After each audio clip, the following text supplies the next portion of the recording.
Welcome to The Hypnotist, the show that gives you inside access to cutting-edge hypnosis with real clients facing genuine issues. Brought to you by the hypnotherapist demanded by celebrities, CEOs, and even royalty, Adam Cox. These recordings took place live from Adam's clinic in London's world-famous Harley Street. This podcast features powerful hypnosis, so do not listen while driving or operating machinery.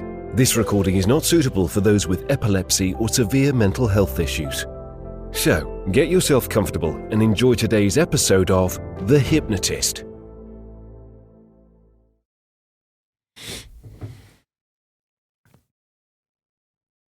Hi, it's Adam here, and in this hypnosis session, you're going to be listening to a hypnosis session about reducing smoking, and particularly smoking cessation. And some people are just habitual smokers, but there are people that tend to smoke either more or only smoke when they become emotionally triggered. And I was working with a client, and that was their situation. So although I've published lots of hypnosis sessions about either quitting smoking, becoming a non-smoker, this was more dealing with the emotional triggering side of smoking. And if that feels like you, and you know that you smoke more when you're stressed or bored or angry or frustrated, then I think you'll get some value from this particular session. Please bear in mind, though, that it was created for an individual, and therefore the suggestions that were entirely appropriate and suitable for the client that I was working with wouldn't necessarily be perfect and suitable and appropriate for you. And on that basis, lots of people learn about me by hearing a session I recorded for someone else and then thinking, well, that's okay, but it's not quite right. And then they go on to work with me individually. So I create a hypnosis session and we do the hypnosis live. And if that sounds like something that it could be of interest to you, look in the description and you'll see a link to book a free consultation call to explore working with me. For now, though, find a quiet, comfortable place, ideally where you're not going to be interrupted or disturbed. Relax and enjoy the session.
Take a deep breath in, and on the outward breath, that's it, close your eyes. Breathing in a feeling of calm and relaxation, and as you exhale, just feeling a sense of release of any tension, stress, and worries, leaving your body in that outward breath. The deeper you breathe, the more relaxed you become. And the more relaxed you become, the deeper you breathe. Just allow yourself to elongate the outward breath. And the longer you breathe out, the more you create a vacuum in your diaphragm. so that the next inward breath becomes deeper than the last. Breathing in a feeling of resourceful relaxation and exhaling that tension. Just imagine with each breath, you are activating that parasympathetic nervous system, the part that likes to be calm, relaxed, and connected. And the more you activate this very natural process, the more your body relaxes, and the more your imagination awakens. And I want you to use the power of your imagination to imagine walking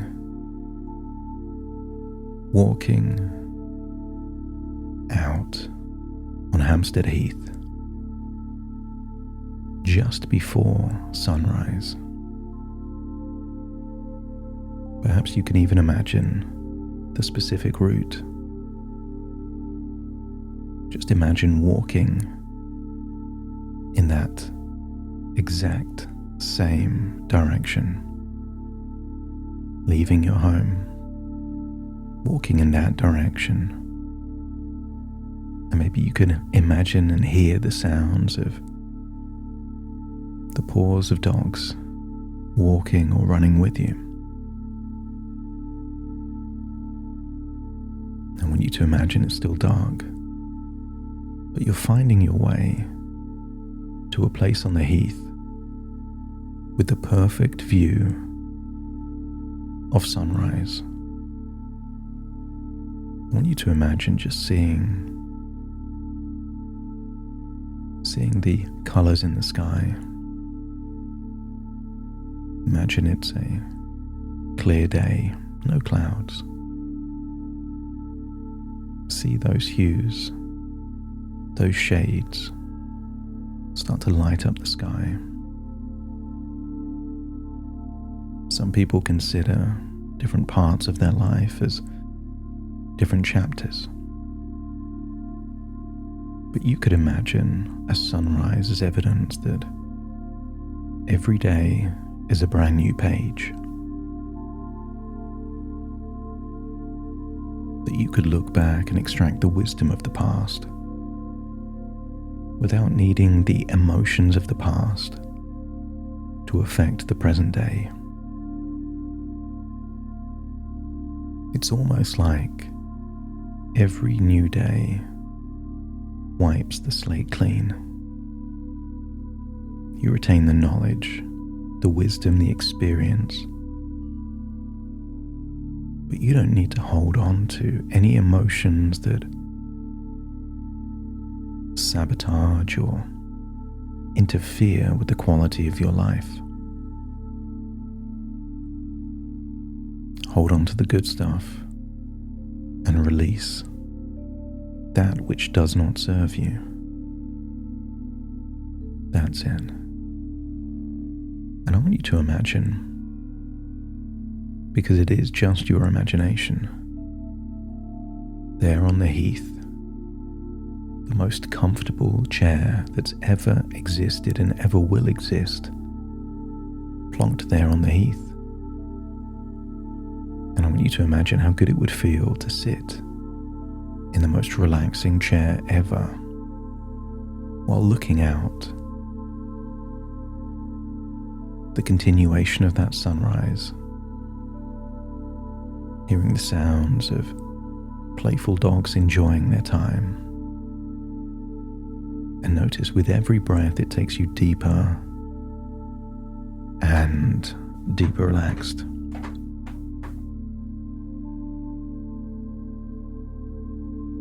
I'm going to count down from 5 to 1, and with each descending number, give yourself permission to sink into a state that some people would call hypnosis, some people would call deep meditation, and some people would call a trance.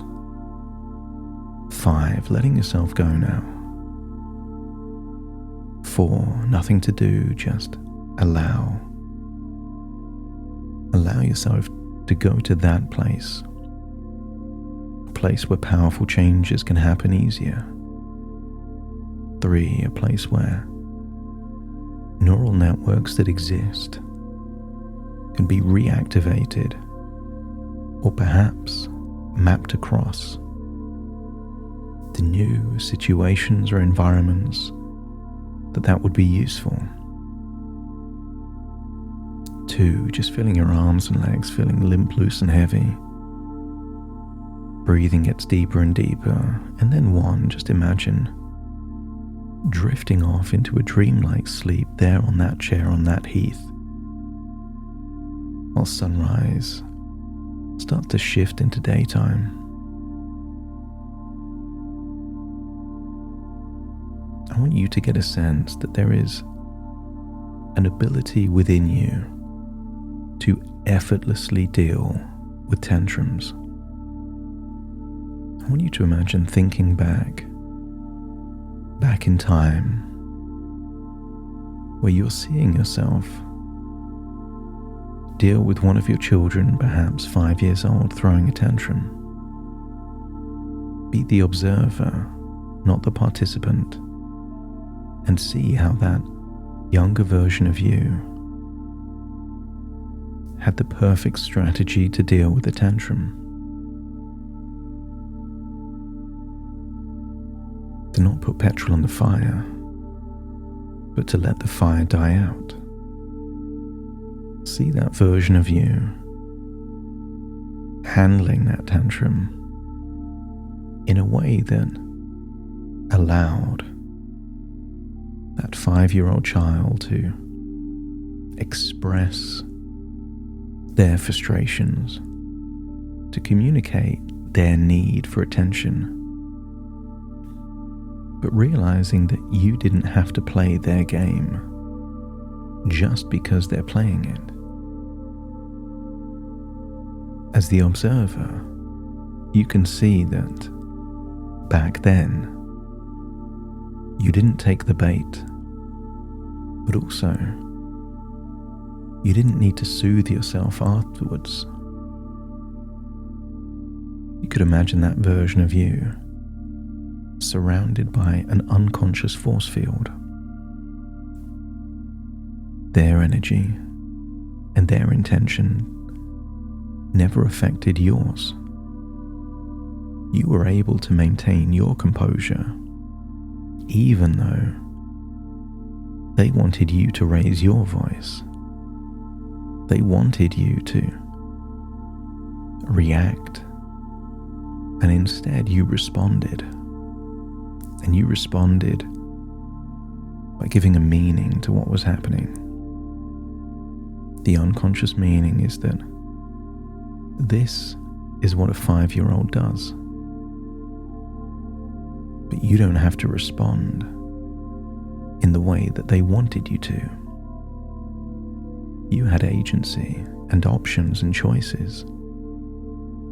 And by playing the game the way you wanted to, there was a disincentive for them to throw those tantrums, partly because you couldn't be provoked. You didn't take the bait. You played your game, not theirs. And you can go backwards and forwards in time and see this wasn't just something that needed willpower. In fact, it was the opposite. Your automatic way of handling a tantrum was to maintain your composure. Step into that version of you. But this time, I want you to see not a 5-year-old child, but a grown woman acting like a 5-year-old child. Imagine them doing the kind of things that is an adult equivalent of throwing a tantrum. See them attempting to provoke. See them encouraging you to take the bait.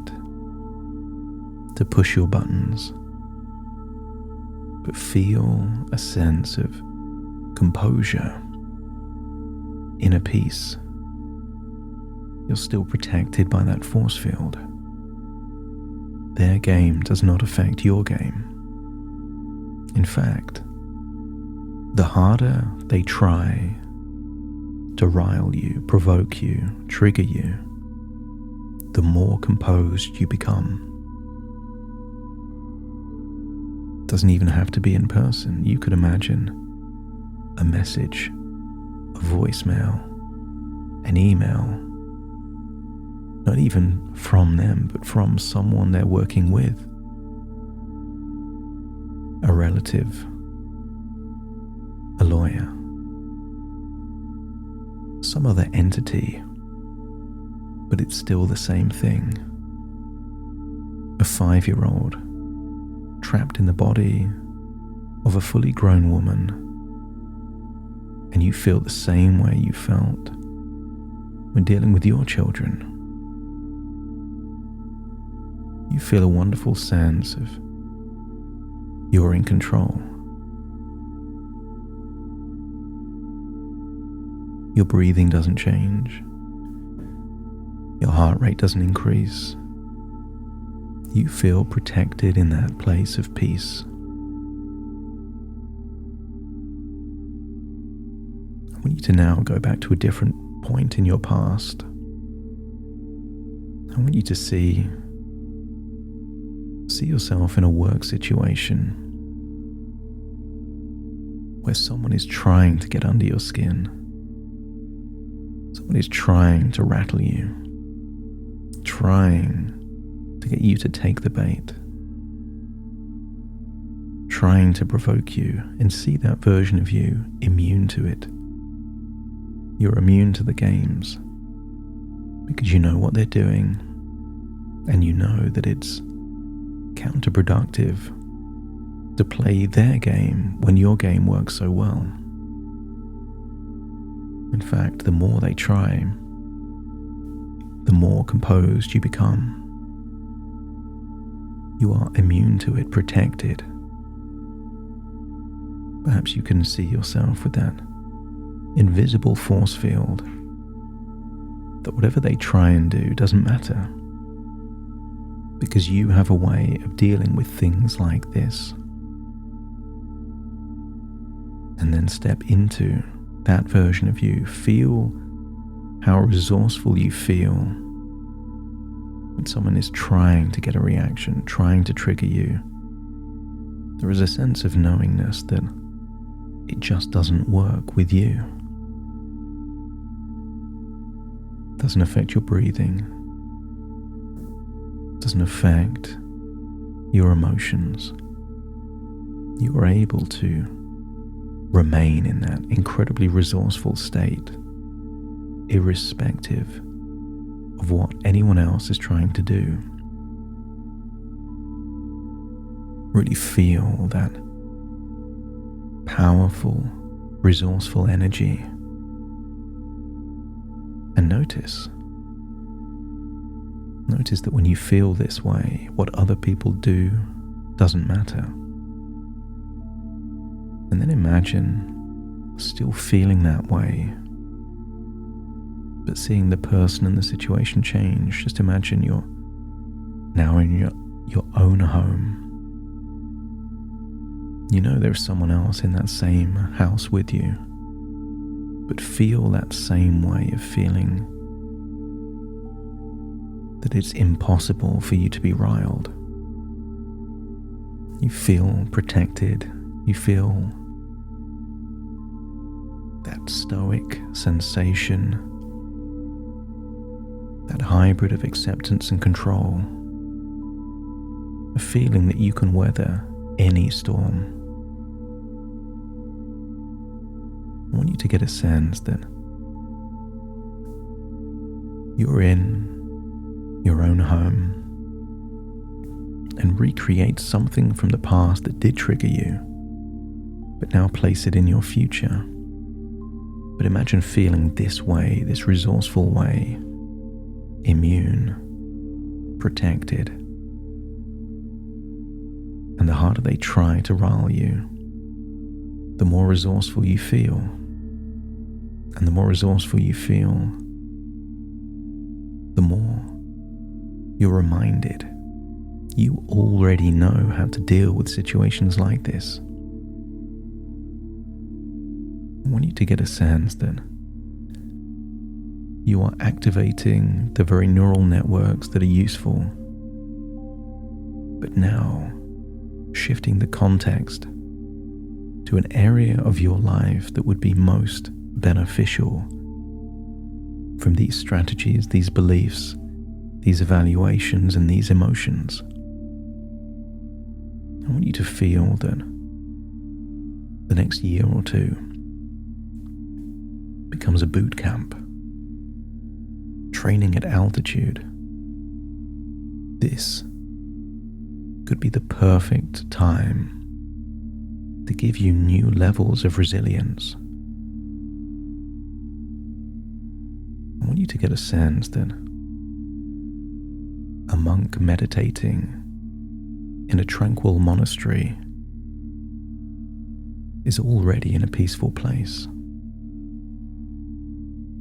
But someone that can remain their composure in a place where they are being insulted, tricked, manipulated, attacked, that is a truly Zen state. I want you to get a sense that there is an opportunity here to treat this temporary situation as a way to level up, to unleash and unlock new levels of emotional resilience, new levels of self-control. I want you to get a sense that this is temporary, but when this temporary period ends, what if you have a whole new level of emotional maturity, of new perspectives, that you become the calm in any storm?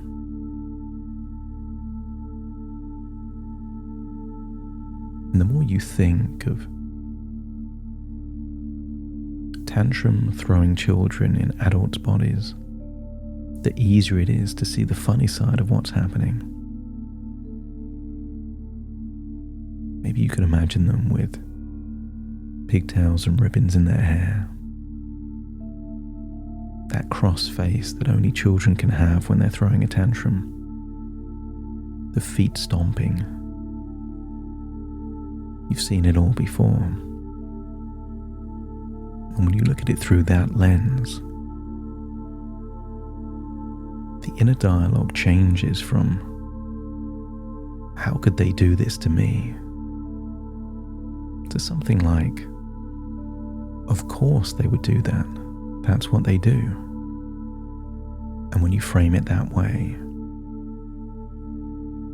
you activate all of the resources necessary to make you feel that not only can you handle this, you can handle this elegantly, gracefully, with a stoic resilience that means that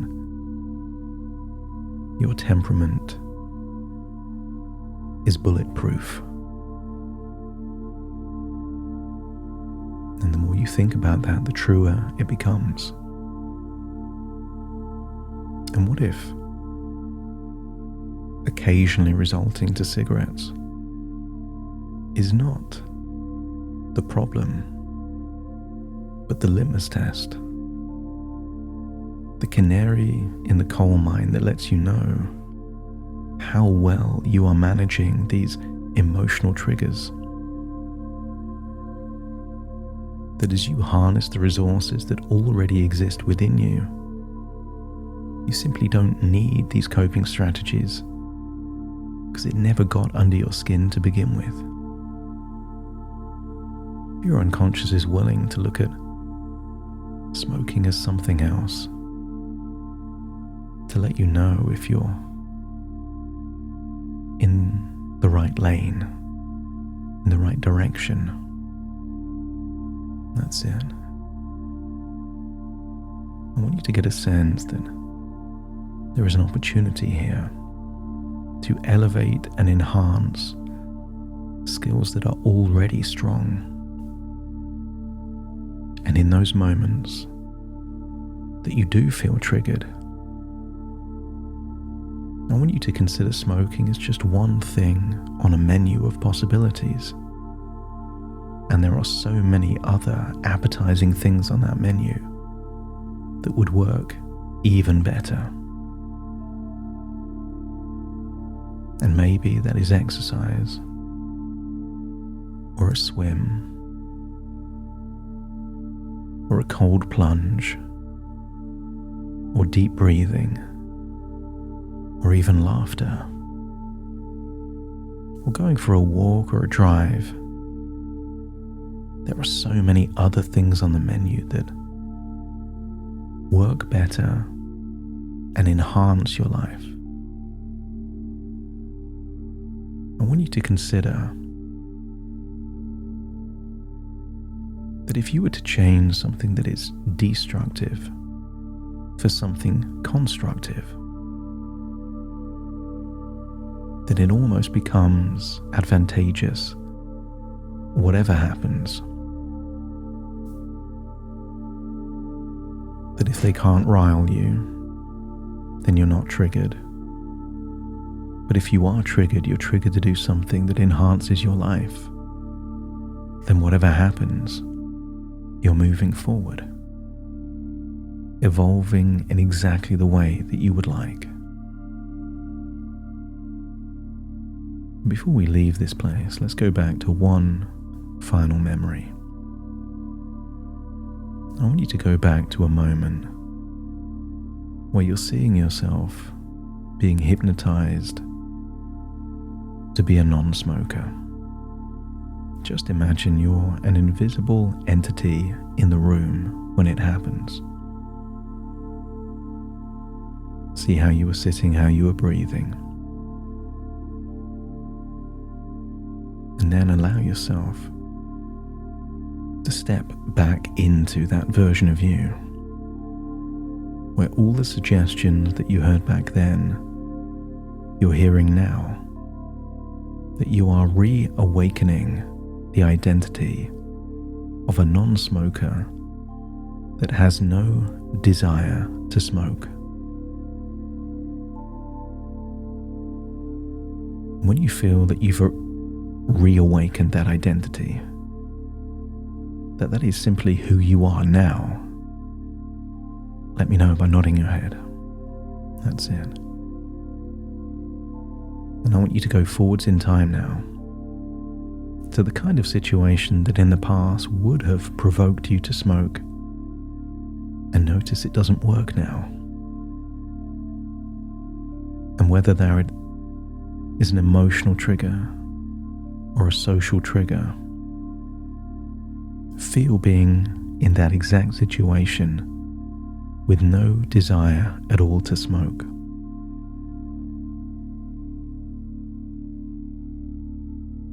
You now get the dopamine from the good feeling of being a non-smoker, then the dopamine of that temporary nicotine hit. Every time you make the evaluation that you are free of that old identity, it feels good because you are in control of your life and the direction that you're taking it. As you leave that chair, find yourself back on a chair there on Hampstead Heath, feeling that you've been on a journey in your imagination, a journey of thoughts within thoughts, dreams within dreams, and ideas within ideas. But you have awakened the very neural pathways and networks to harness powerful ways of making evaluations and harnessing useful, resourceful emotions to give you more choices as to how to respond rather than react. And when all of those changes feel like they've integrated with you in the present and the here and the now, let me know by nodding your head. So imagine leaving that chair, walking back with your dogs, but not back to your home, back to your physical body now, back to the here and the now. And then take a deep breath in through your nose and out through your nose. Just wiggle your fingers and wiggle your toes, connect and calibrate into the here and the now, as I now count from 1 to 10 to awaken you. Starting to count. 1, 2, 3, waking up. 4, 5, 6, more alert. 7, 8, open your eyes, open your eyes. 9, 10, wide awake, wide awake, wide awake.